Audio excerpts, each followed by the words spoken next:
Hello, everyone, and welcome to the Socket podcast. Today, I'm fortunate enough to have two incredible women. One I have known for a decade and one I have known for about 10 minutes, but we already go way back, so we're good. This is Susan Barnes and Dr. Ali Cipra. They are the co-founders of GRIT, which is a new program. I'd like you both to take just a moment to introduce yourself and give us a little background about who you are and where you're at. Susan, can you share a little bit more about yourself? I sure will, and thanks for having us, Kathy. Of course. I had spent 22 years working for a nonprofit company out of Michigan that worked with safety in children and crime prevention programs. We were a nonprofit. Actually, we put the pictures of the missing children on milk cartons many years ago. And I spent 22 years there. And what I had found is that a lot of the materials and a lot of information that we had was already dated. That in order to keep up with current events, you had to constantly be changing your materials and your information that you're getting out to the classroom. So I, along with another woman, developed a program that worked with kids, teaching them skills to handle bullying situations and building their resilience. And that was a great program. And then COVID hit. And we had been doing that. We had been researching, our research was published. And we were in the schools in Wisconsin, and then COVID hit. So like everybody else, I was sitting back thinking, okay, now what? We had been shut down. So that program decided to close and move on with our lives. And then after much thought, I thought, wow, the need is great right now for kids and mental health, and giving them skills to cope with everything that's coming at them today, current events and the pandemic. So crazy as it sounds, I am now partnered with Dr. Cipra, and we are right now in the process of developing a social emotional learning curriculum for kids to help them, equip them with those skills. That's great. That's great. Well, and that's how we connected those 10 years ago through the moms group that I run. And we had you out to our networking luncheons. We did some events together. I think we hosted something at the library. Yes.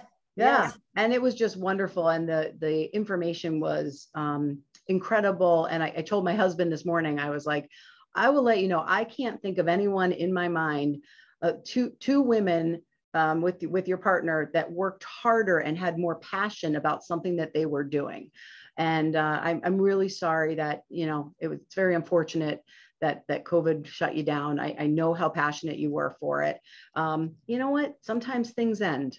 And that's part of building resilience. I couldn't agree more. And I got to be honest with you. I feel like I learned so much, and I know so much now that even entering this new program and this new curriculum, helping these kids, I feel like I'm better equipped than I was back then. So you always have to look at the bright side of things, because there always is one if we look hard enough. Absolutely. Well, I know when we were talking before the show that you've been working with Dr. Cipra for about 4 years. Is that correct? Yes. All right. Dr. Cipra, can you share a little bit about yourself? Sure. And thank you for having us on as well. My name is Dr. Ali Cipra. I'm an associate professor at Governor State University in the psychology department. My degree is in developmental psychology, human development, and brain sciences. So I do a lot of research. And I don't have a neurology lab. I do social developmental research at Governor State. And that's initially how I met up with Susan and her former partner. I started looking at the research they had gathered and analyzing it so that we could get some information out to the public. So I analyzed the results and we published those. And then I started working with them on their curriculum, trying to make adjustments that I thought were necessary for developmental milestones for kids and other things that maybe weren't addressed in the original curriculum. And we had gotten a lot of momentum going prior to COVID. And as difficult as it is to see something end, I really feel like this program meets the needs of kids today even better. We're focusing on some developmental tasks that we simply didn't work with before in the previous curriculum. So we're really focused on not just socio-emotional education, that's the main thing, but also how is it that children, and in this case, we're starting with adolescents, middle schoolers, how do they navigate their world? How do they become successful? How do they become happy? And how are they resilient when things don't go their way? Well, and it's interesting that you, Susan, you brought up that the information you had been using way back when was outdated, and that you needed to keep with the current time so that the information that was being shared, people weren't looking at like, this is really outdated. But as life has gone on, the speed of change has, I don't even know how to quantify that, right? It's like every 2 years, you almost have to redo it with difference in social media. And I think back to, I'm 48. When I was in school, I went home, and other than a landline, there was no communication, right? I might get on the phone and talk to my best friend for an hour, but there was no pictures of 4 of the girls from my class going out for coffee afterwards and me being upset, like, oh my gosh, I thought I was friends with them, right? There was none of that out there. Well, that was way back when, but now it's like, man, now you got I call it the TikTok and the, and the Snapchat and the private messages and goodness, for parents to navigate all of this, it's really difficult for them to be helpful for their children as they go through these tumultuous years. I mean, my middle school and high school, you couldn't pay me any amount of money to go back to that and feel what I felt. Now, maybe if I went back as 48-year-old Cathy, I'd probably navigate it better. But it is truly interesting how fast things change. And I kudos to you both for keeping the programming that you're doing relevant and the messaging relevant, because if it's not, and it is too outdated, then it's not going to go anywhere. It's not going to connect with the people you're trying to connect with. Yeah, right. And even if the other program had continued, that would have needed major adjustments, because who saw this coming? Yeah. You know, I mean, we're not even talking just about isolation and lockdown, but now you're talking about cancel culture, where if you don't agree with somebody, we're going to destroy you, or we're going to just cancel you out. So we get a lot, and I'm sure we're going to get into that, but a big concern of mine has been, and that's where the identity piece comes into this, is these kids, I even know as an adult, these kids, if you disagree with somebody or you don't go along, then you're shunned automatically. And the problem with that is, where did we get here? What's wrong with, okay, this is your opinion, this is my opinion, well, let's weigh it carefully, but we could still be friends. Right. That just isn't the way anymore. And I think this is vital for kids to understand your own sense of values, your opinions matter, and you can stand by that respectfully. Yeah. So I think it's hard running the branch. Our large mom forum group has 27,000 members on it. And one of the struggles that I used to have was that it was open posting. So anyone could post whatever they wanted at any time of day. And that's brave of you. that turned into putting out a lot of fires. Mm-hmm. And I talk about, being eaten alive sometimes. I was afraid to put the group on post approval, which means we have to approve every post, because I was afraid of feedback that I would get, that people weren't happy with that. And looking back now, I should have just done it a long time ago. But when COVID came, people were posting such inappropriate things that I did not want to be sharing, that gave me the strength to just say, you know what, we're going to put it on post approval. And within 3 days, I knew we were never going back. But it's interesting to see if someone shares something a little different. And, there's 14 different topics that people can feel the opposite about right now. And so we don't need to battle those 14 different topics, but it is amazing that if someone just shares a little different perspective, how quickly they're jumped on. And you get a lot of keyboard warriors, right? Where something that no one would say to another human being in person is happening through a computer, which is a part of, I'm sure, the programming that you're dealing with, right? That building those things like resilience, coping mechanisms, dealing with identity, which I believe are your top 3 things that you're focusing on with Grit. I can't imagine the computer aspect and how much that plays into that. Yes. So we know that social media is a primary concern for parents because of its extended use with kids. Yeah. And we are also aware of all of the things that are happening over social media. As Susan was talking about cancel culture, I think it's important that we build into the curriculum the idea that yes, people can have differing opinions, but we also have a social justice component where we talk about, people are valid as they are. You can have a different opinion than I have, and we don't have to tear each other apart, mm-hmm. right? And part of the identity piece is, who is it that you want to be?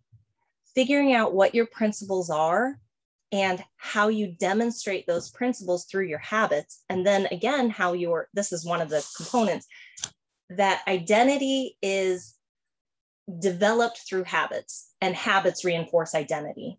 So what you do is who you are, and who you are is what you do.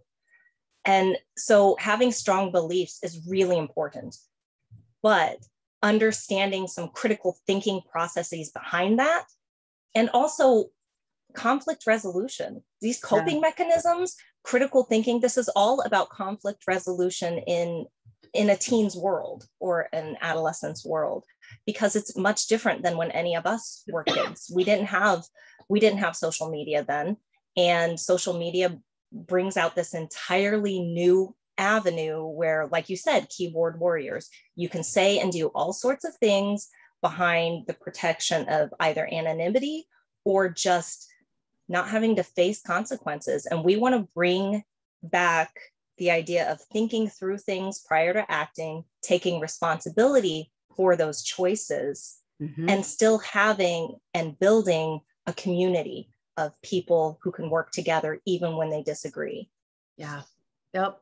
I think this program could be for adults as well. Yeah. Well, down the road. Kids model behavior, right? Yeah. I mean, Allie and I were talking the other day about how today, if you notice, and I don't mean to sound so negative, but I think we have to be honest in our conversation. What's going on? The go-to today emotion is to be anger. It's our first go-to, whether you're driving, whether you're on the keyboard, like you said. It's like everybody's amped up, and there's so much of that right now. So if we can de-escalate, come mm-hmm. down, yeah. And that's all part of what we're trying to do is and to reach these kids, because adults are modeling some behaviors for these children, and it's concerning. Yeah, no, I agree. I think collectively there's a level of discomfort right now. I know I feel it. And, COVID's a part of it. Just everything that's been going on in the last couple of years. I just don't feel 100% settled. And I also don't know, when am I going to feel settled, mm-hmm. right? So that provides this just feeling of, I call it discomfort. And human beings living in a state of discomfort, some people have the tools to navigate that better than others. Yeah. And go ahead. I apologize. No, go ahead. I was going to say that feeling of discomfort is something that obviously makes us anxious, and it makes us defensive. But if we can reevaluate that feeling of discomfort as a way to grow, because that's what learning is. In order to learn, you have to have something that comes against what you think you know, and then you have to change your thinking or your behavior, and that's how we move on. So sort of embracing the discomfort for the possibility of growth, mm-hmm. I think is one way that we can look at this. I don't think anybody would want COVID to happen again, especially since we're not out of it, or any of these other hardships. And, you know, a lot of people live by the axiom that everything happens for a reason, and that works for them. That doesn't necessarily work for me. What I like to do is try to find a reason in whatever happens. And I think that building that resilience is a skill. It's not something that you have or you don't have. It's something that you learn, and it's something that you practice, and you continue to practice throughout your lifetime. And if we can start teaching those resilient skills to children, they're going to be in a much better place when they get into, quote unquote, the real world. Because honestly, what they deal with in adolescence is quite a bit heavier than what previous generations have had to deal with, especially in interpersonal relationships. So building these resilient skills is important for children. And as you mentioned, for adults too. So, you know, kids model their parents. Maybe the parents will start to model the kids. Who knows? Right. Like, hey, you seem like you've got this figured out. You know?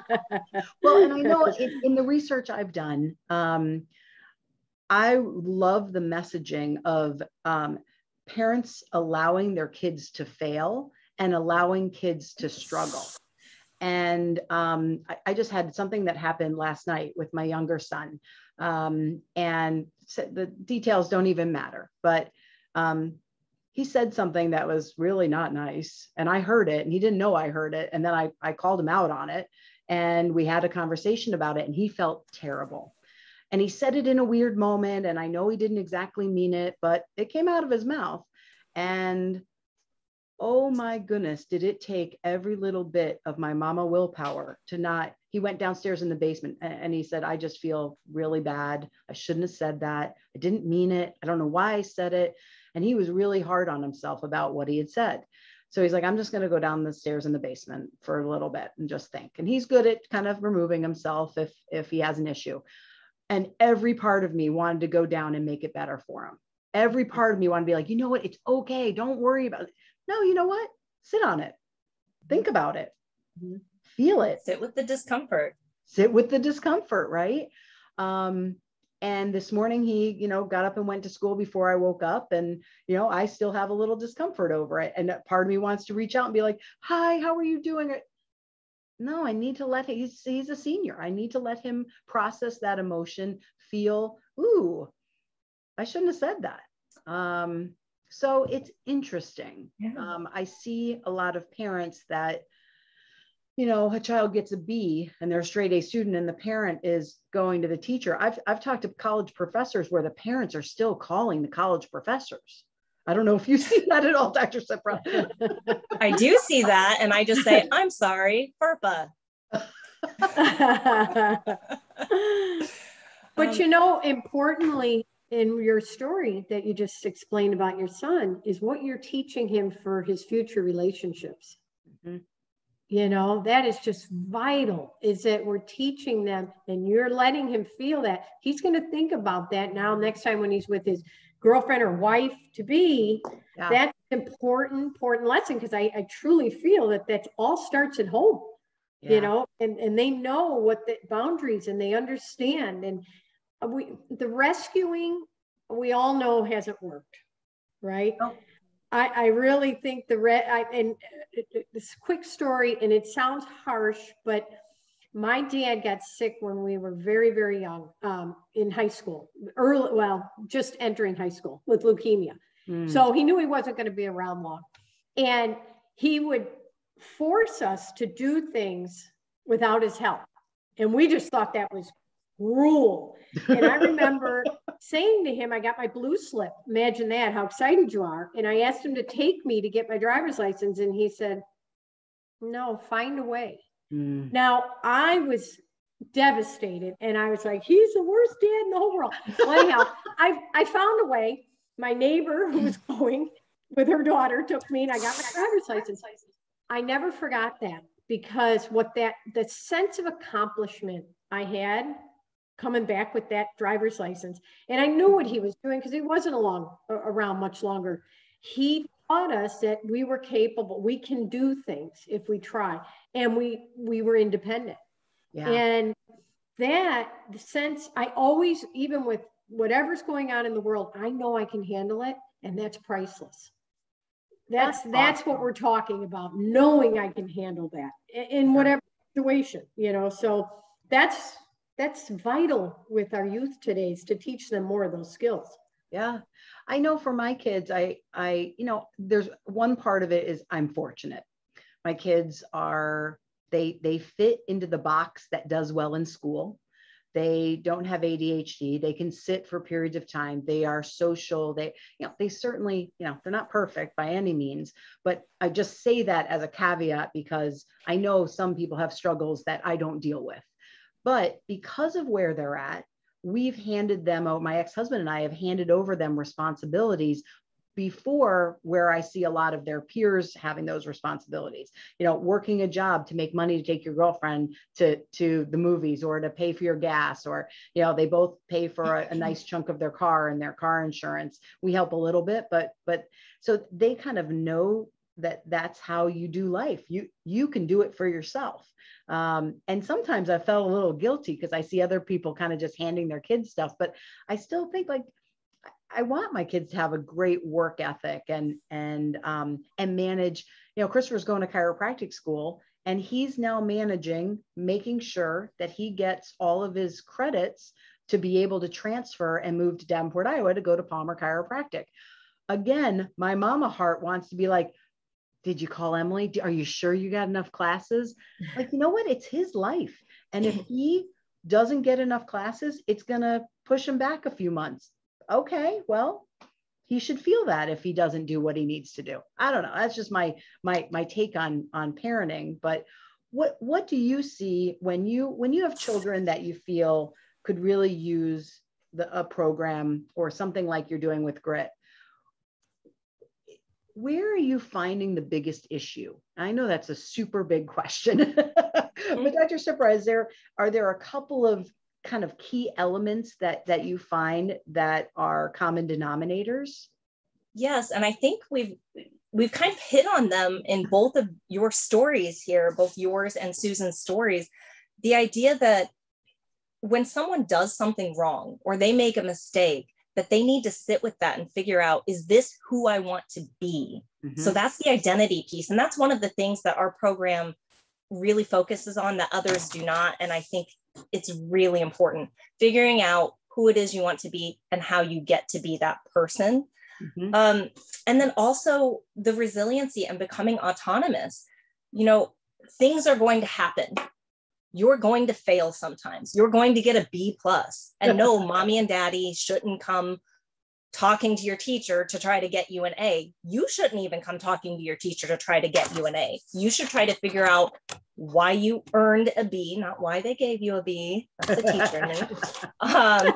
And if an A is really important to you, how do you change your behavior or your habits or what you're doing to try to get there next time? So what I see a lot of, I would like to say it's just in younger kids, but it's not. I see it in the college population, people who have always gotten straight A's. Mm-hmm. They take a class from me, they don't do well, and they can't understand it, and they just fall apart. They do not know how to come back from a failure or from an obstacle. The idea that they need that life is hard. Yeah.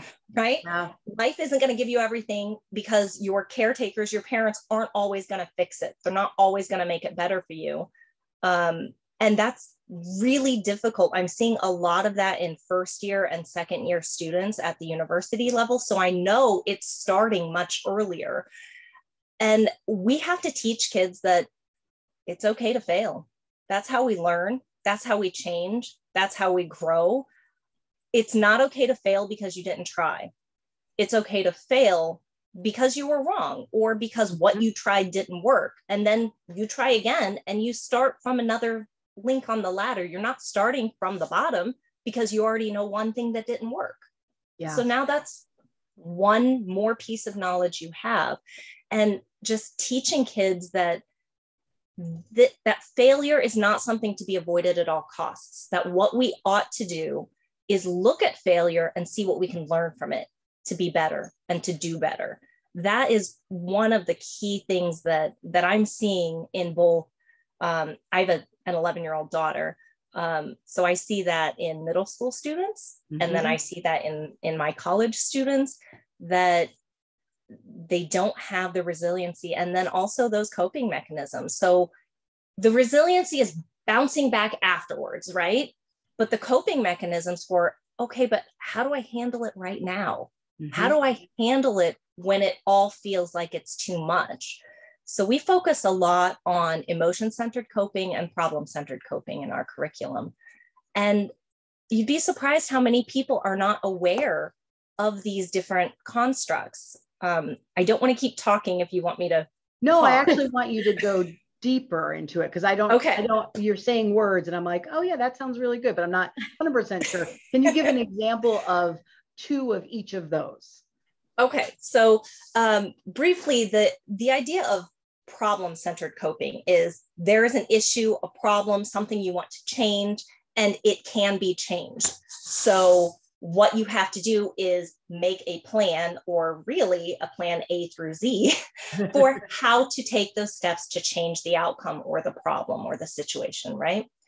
Not everything can be changed. If you're a child and your parents are going through a divorce, you can't change that. You can't make the divorce go away, right?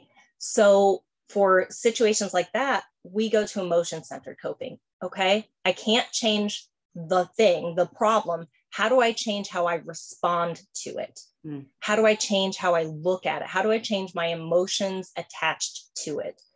And that generally starts with perspective taking, which is another one of our components. We have to look at things from different directions. We have to think about, even though it hurts right now, is this something that can help me later? Is this something where I might grow? So if I, there are lots of things that happen. Maybe a couple of girls get in a fight, best friends get in a fight. You can't make the other person be your friend again, right?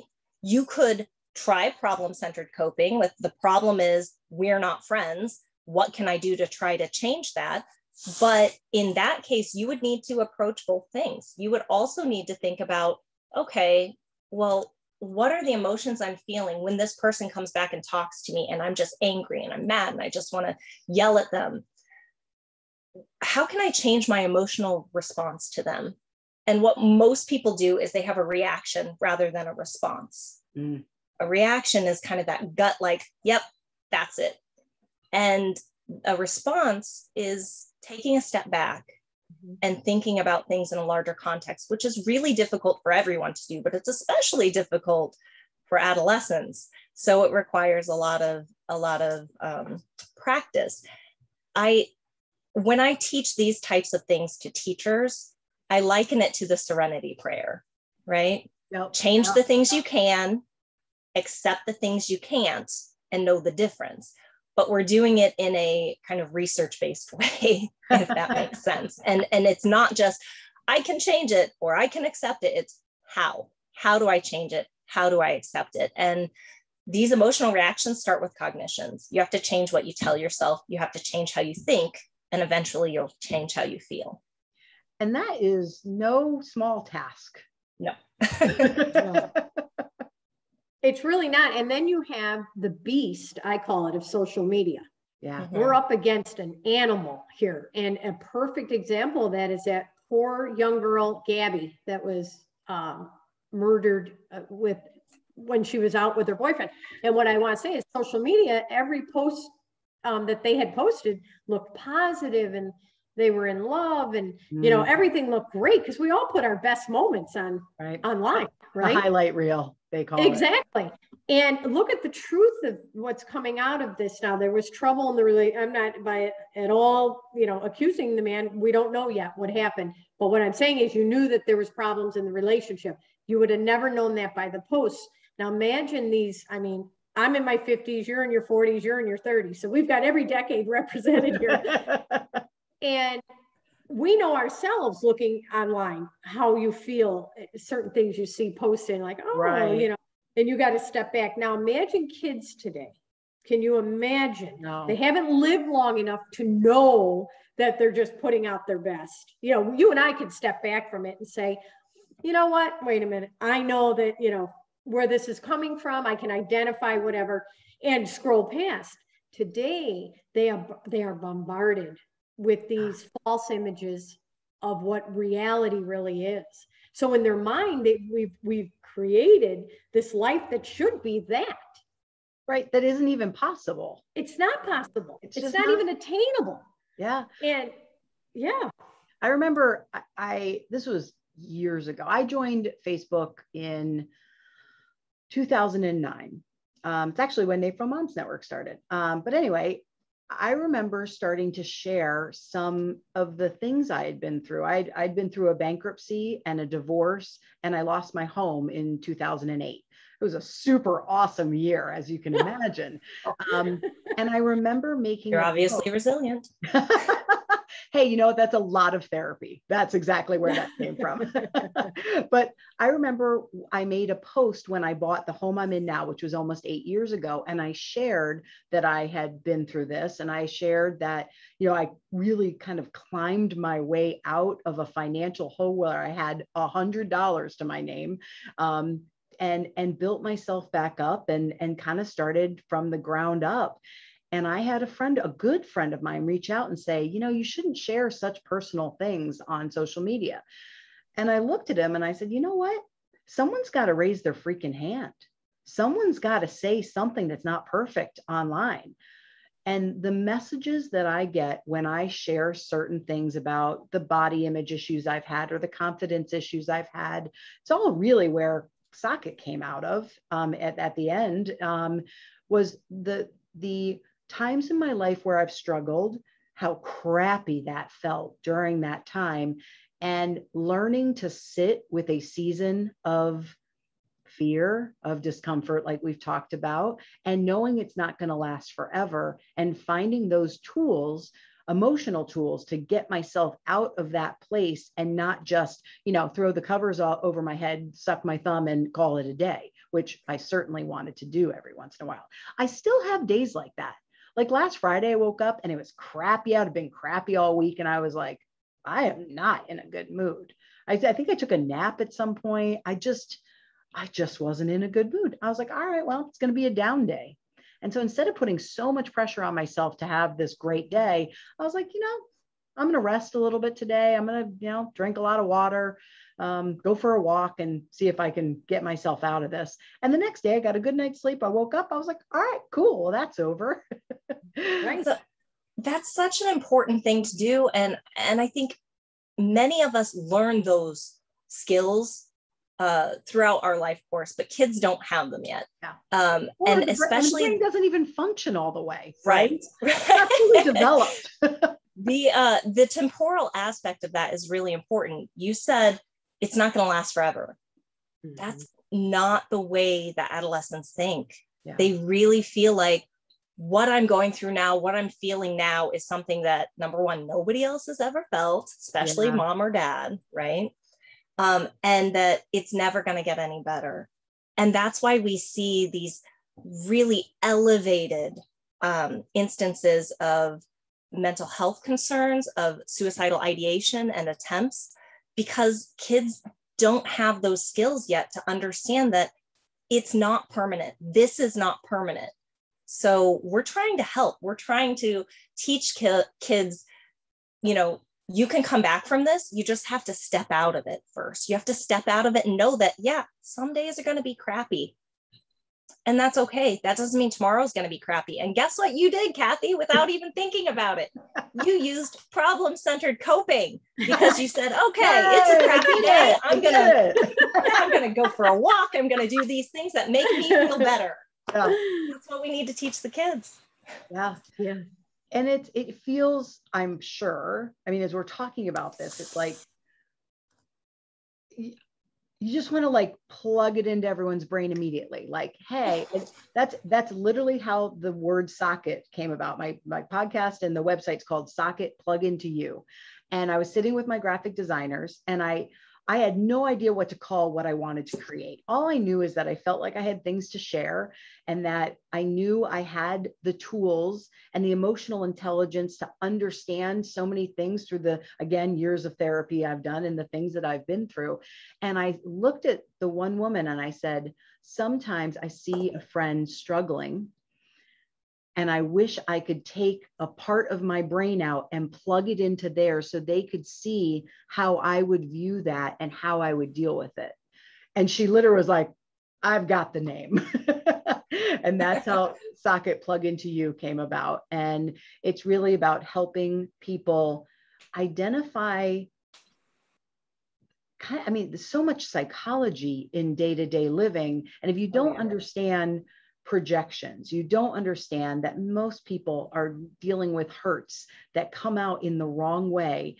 And it usually has just nothing to do with you, right? If people don't understand that concept, life is so much more difficult. And I know when I finally got that, it was like, so people are saying negative things to me. I'm like, man, you must really be having a bad day, because I just didn't do that. Or that's not my truth, or that's not where I'm at. So sometimes they say something negative. I'm like, oh crap, I got to clean up my side of the beach because I really did screw up this time. But many times it's just not. Yeah. And for you to know that as an adult, how long did that take? A really kids long don't know time. that. Yeah, a really long time. And that's what's so hard. So what my point was, I got off track, was it must feel overwhelming to have this passion to help kids that are struggling. I mean, not just they're having a bad day, but like you mentioned, like suicidal thoughts. I mean, it's so, I mean, when you really, really think about how many kids are struggling at that level, it's heartbreaking. And I just commend both of you for continuing to do the work that you're doing to help as many as you can. And you just want to like blanket the world with it, right? Yes. Yeah.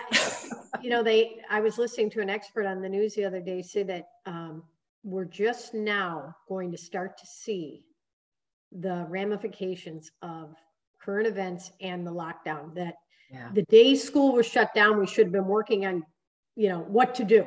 That we're just going to, so I think this rest of this school year, we're going to start to see more and more need out there. And that's, I think that's what drives us. That's what motivates us, is that, you know, believe me, I thought about going and getting a 9 to 5. I really did. And I was applying. And when Allie called and said, please don't quit, let's do what we can do, because the need is great. And I was just like, oh, and I've always had passion for this because I've seen how it's worked in my own life. Yeah. You know, and I mean, my nephews and my niece, I want them to all, and they do, thank goodness, they have great parenting, but the great parenting came from the struggles. Absolutely. And the lessons learned, right? It's exactly. As a parent, parents have a lot on their plate. A lot. I mean, my kids are older, so, you know, we're at the phase now where we can go away for the weekend and be like, hey, can you feed the fish? You know, but, you know, I look at someone, you know, Dr. Cipra, like yourself, with an 11-year-old or even and a 5-year-old. Oh, yeah, like part of it, right? You're in the, like, I have friends of mine that have a 3, 5, 7, and 9-year-old that both parents worked outside of the home, and then they're thrown in lockdown, homeschooling children, trying to work from home from the couch. Man, oh man, that is heavy. It's just been a heavy time. So in the last few minutes, and I'm sure you could talk for 7 hours about the GRIT program, but can you give me kind of the high level cliff notes, so to speak, of, I'm calling it a program. I'm not sure if I'm calling it the right thing or not. I'm not sure if it's an organization or it's a program, or can you just give me a little synopsis of what it will look like when it's rolled out, or if it's already been rolled out? Yeah, go ahead, Allie. Yeah, so thank you. So we're still developing it. We have 5 or 6 schools in Wisconsin that we're working with. Yes. Okay. Yeah. So it's a curriculum. It's a program. That's the right word. Okay. And what makes us different is that we're fitting into the school's needs. So schools across the country have to do socio-emotional curriculum. Generally, it's once a week for 10 to 30 minutes, or 15 to 30 minutes. And most of the programs that are out there don't fit into what the schools need. So we are making our program fit into the school's schedule, and we're making it interactive. So it's not just watching videos, but it's also adaptable. So you can do it as the teacher in the classroom. You can also do it as a remote instructor should we go on lockdown again, right? Yeah. Yep. And it has these interactive components. So it's really teaching about, we have 10 principles for the GRIT program, and it will go into school systems and they have the choice. Do I want just the curriculum for socio-emotional education, or do I want to add a physical component? Because there's this literature that I know we don't have time to talk about right now, but the connection between brain and body is really strong. And so we have multiple physical components that they can add on to their curriculum, which can be taught in their phys ed class, for example. One is martial arts focused, but it's about focus and kind of being mindful of where we are. One is more yoga meditation, and one is like a classic sport type thing. So those things are meant to work with the socio-emotional curriculum. And then we have this third option for community, where if the school has a school resource officer, they can also be certified to help teach either component, the physical or the socio-emotional curriculum. And I think that's one of the things that really makes us unique. The last thing that separates us from some of the other programs out there is that we want the instructors to be certified. We don't want to just hand over a book and say, here, figure it out, do it any way you think is right.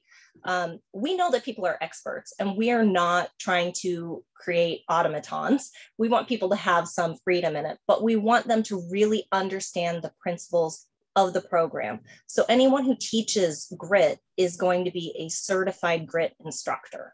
Okay.